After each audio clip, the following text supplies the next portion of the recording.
Welcome back to another Movies with Andy. Today's movie is Honey Don't. Address you wanted? Thanks, MG. Honey, right? Love those click-clacking heels. Honey Don't stars Margaret Qualley, Chris Evans, Aubrey Plaza, and Charlie Day. So after a random string of murders are connected to one church, it's up to Private Eye Honey Donahue to solve the case. So this movie is not at all what I expected. So this was written and directed by Ethan Coen. So you kind of know the type of movie you're going into. So let me start off with things that I liked from this film. So first off, the cast did an amazing job in this film. I feel like they all played their characters perfectly. Margaret Qualley plays a very confident Private Eye. And since she's a Private Eye, Aubrey Plaza plays an officer and they both find interest in each other. And then Chris Evans plays an over-the-top priest who gets maybe too familiar with some of his followers, if you get what I mean.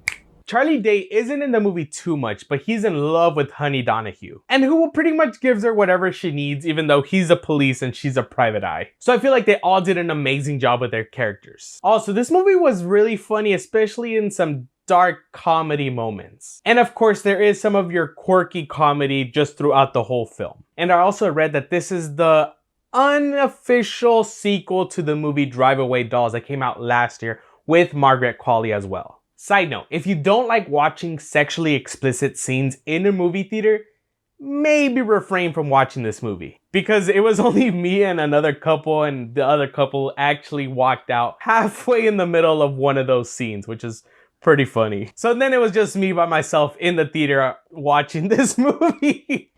Also, the cinematography was very good, and it actually showed off the city of Bakersfield a lot. So if you're from Bakersfield, I would love to know if it actually looks like that. And that was some things that I didn't really like. Honestly, the story is kind of all over the place. Like I said in the beginning, I did not know what to expect from this film, but it was not this at all. Also, I was expecting this movie to be more of a murder mystery, but it turned out to be way more of a slow burner. Yes, there are a couple of murders throughout the film, but there's not too big of a mystery. You're just more curious to what these characters are doing within the film. I just felt like the story, it looked like it was going one place and it just completely went other places.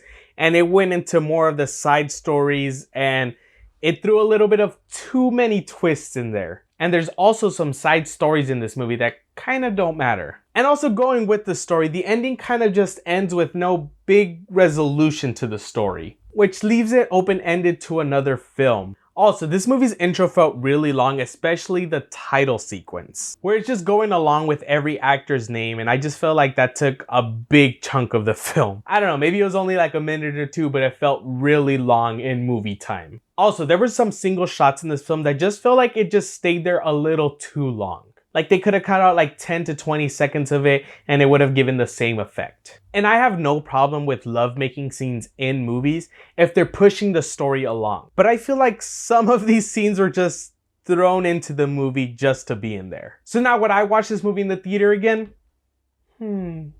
Truthfully, I don't think I would go watch this movie in the theater again. I just feel like they were building up too much in the beginning of the movie for not enough of a payout at the end of the film. If you watch this movie in the movie theaters, I would love to hear what you thought about it in the comments. Don't forget to like, share, and subscribe for more movie reviews every week.